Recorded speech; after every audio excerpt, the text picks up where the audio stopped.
Hey, what is up? How are you doing?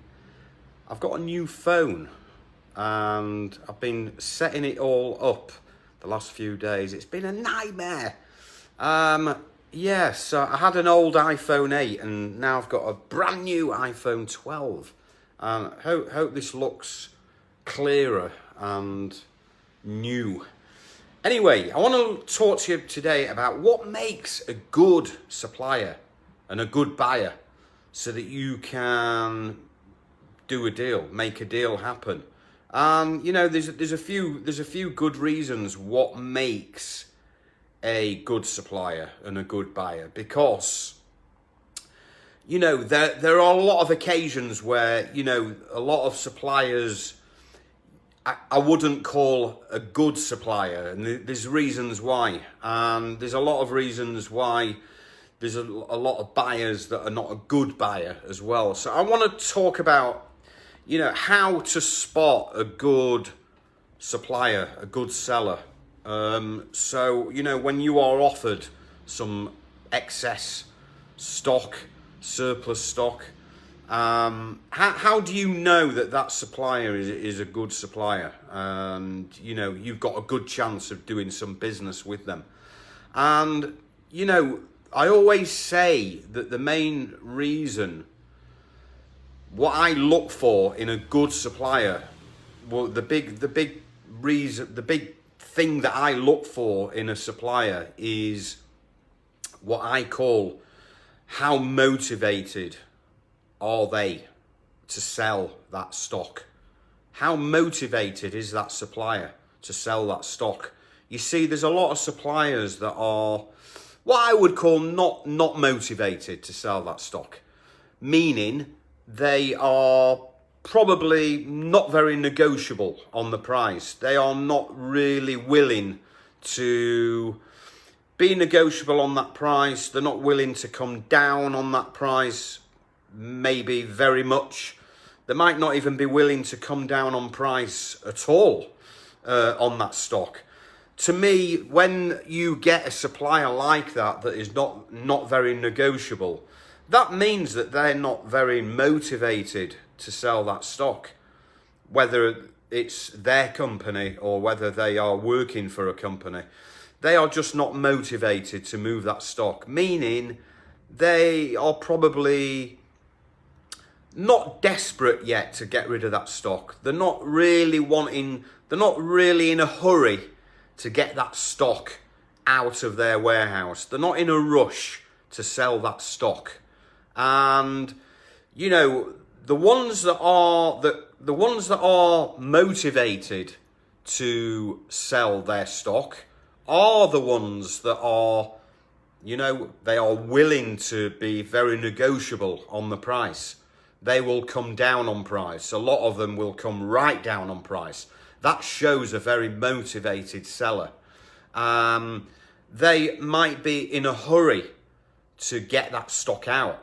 Sometimes you can tell when you get an offer on email, sometimes before you've even, replied back, just from that surplus stock offer you get on email, sometimes you can tell that they are very motivated to get rid of that stock, because they might say things like, we need to get this stock out in the next few weeks. We need to get this stock sold before the end of the month. We need to, clear this stock out of our warehouse as soon as possible.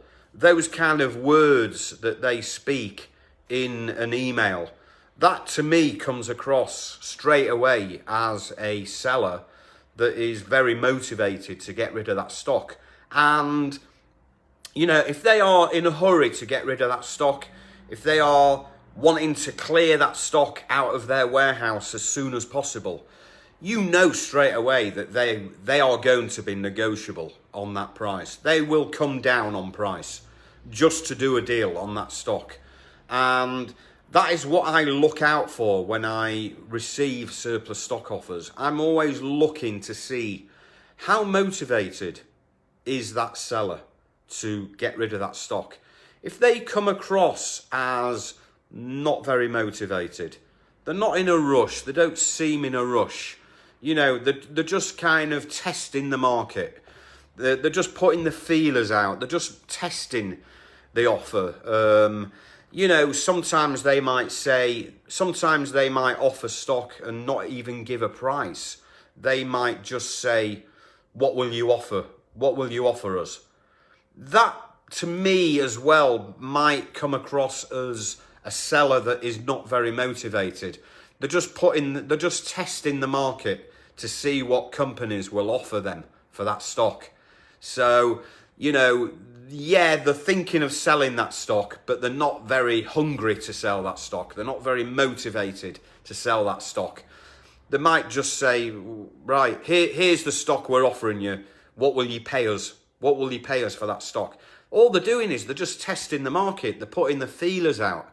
They just might be offering it to a few different companies and seeing what kind of offers they get, what kind of prices someone will offer them. That, to me, shows that they're not really hungry to get rid of that stock. I like companies who, when they offer stock, and I ask them, you know, are you negotiable on the price? Straight away, they will reply back quickly, and they will say, yeah, we're negotiable on price. That, to me, is another indication of a motivated seller. Another great indication that I find from a motivated seller is that their communication. You get very quick communication from a seller. Okay, if you reply to them with questions, you get quick replies back.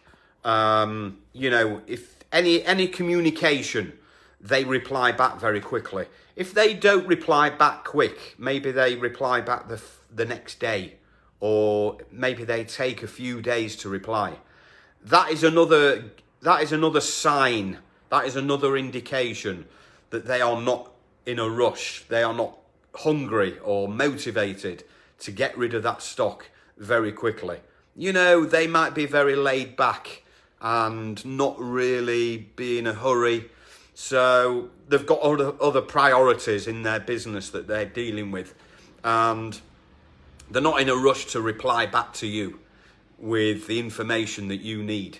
You know, so that is another big indication as well. They are big things that I look for. You know, are they motivated, and is the communication good? Do they reply back fast?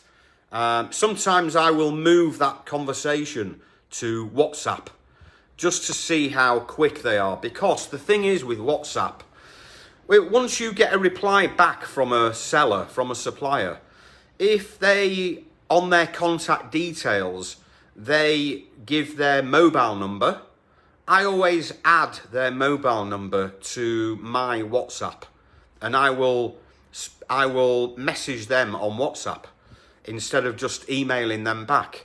I want to see if they reply back to me quick on WhatsApp. Now, the great thing about WhatsApp is it's a good test, because WhatsApp it's probably the quickest form of communication right now in real time. So, you know, anyone who uses WhatsApp or is always checking WhatsApp, they might have a notification like an alarm, you know, a beep, like a noise, an alert. Whenever they get a message on WhatsApp, their phone goes beep, beep, whatever. So, you know, I like to add them on WhatsApp. If they've got their mobile number on their email, I will add them on WhatsApp. How quick do they reply to me on WhatsApp? If they're not really replying back on WhatsApp, and I've had this as well. I got a big offer from a big brand name biscuit company in the UK, from this girl, and she was actually the export. She was in charge of export, and she offered me some export stock. And I moved the stock. I moved the message to WhatsApp. Messaged her on WhatsApp, no reply. Few days later, no reply. And it was the same on email as well. And I thought straight away, you know, she's testing the market. She's seeing what we want to pay. She's given a price, but it was too high. And I said it's too low. You know, this is where you need to be on price. I kind of said you need to be under half or whatever. Communication was slow. In the end, I didn't even get a reply, which is so rude. And, you know, that's another thing as well. If you don't get a reply, that is even worse. Sometimes I will reply back to a surplus stock offer that I've got, and I will say, look, thank you for your offer, but your price is, you know, it's way too high. It would need to be a lot cheaper. And I won't even get a reply.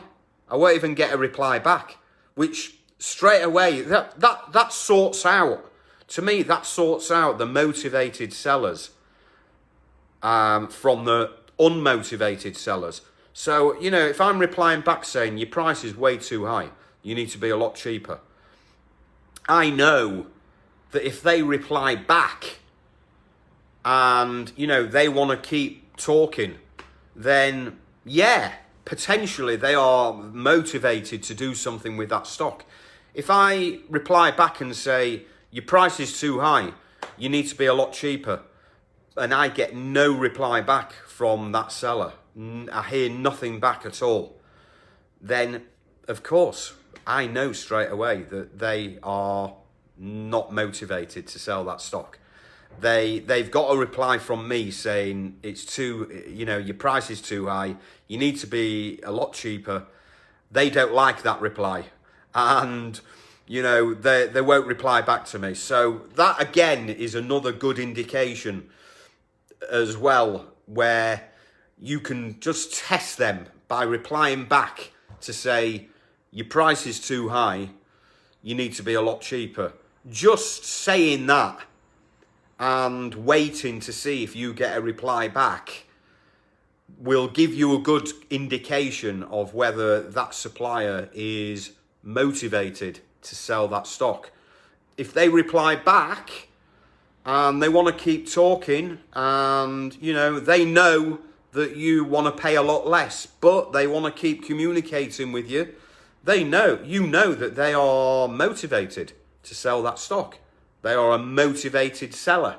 So that is a good indication as well. Let's talk about buyers now. So similar with buyers, but you know, I don't look at buyers as, you know, being a motivated buyer, but I like looking at buyers as just when I offer stock out, I like looking at buyers as like a form of what I call validation. I like a validation, meaning you just need to get some form of interest from a buyer, like a reply back at least. You know, even if your price is too high, at least a buyer has replied back and said, look, I'm interested actually, but your price is too high. Or I'm interested, but, you know, not at that price you've given me. Or I'm interested, but I need some more details. You know, where is the stock located? I need to work out some transport costs. That kind of buyer is good. That's what you've got to look out for. A buyer that's just it's just validation. You're just getting a buyer that's putting the hand up and saying, I'm interested, but I need this bit of information. I need this bit of information. I'm interested, but not at that price, but I'm interested. You know, all it is it's just validation. And again, with buyers, I like to see the communication. I like to see regular communication. If I get an interested buyer and his communication is not very quick, it's slow, it doesn't reply back on the same day. It might take a day or 2 days to reply back. To me, that is not a very interested buyer. He is a little bit interested, but he's not very interested. If he was very interested, he'd be replying back straight away. Even if he was in a different country, It'd be replying back. You know, the communication would be quick and fast. And again, I will try and move the communication over to WhatsApp, where, you know, if no one replies back quick on WhatsApp, then you know that they're not motivated or interested, or they're not very interested. You see, people open WhatsApp a lot quicker than emails. That's a fact. That is a fact. So that's why I like to move things across to WhatsApp, because if I send an email to someone, they might not check their email as quick as a WhatsApp message. And I'm probably the same, you know. I probably check my WhatsApp messages more frequent through the day than my emails. And a lot of people are the same. A lot of people are moving their conversations from email over to WhatsApp. So guys, they're my tips on, you know, what makes a good supplier and a good buyer, so you can get a deal done. And, you know, for those reasons I've given you, they are good indications that you have a good chance of making a deal happen. Just from, seeing how motivated that seller is that's offered you that stock. A few different reasons I've given you, a few different things to look out for, to see how motivated a seller is. And of course, you know, how motivated a buyer is as well to buy that stock from you as well. So they're things to look out for, and they're the sort of things that I always look out for. And, you know, when you look out for those things, you will know very quickly if a seller is motivated to get rid of that stock quick or not. So, guys, that's it for today. I will catch you very, very soon.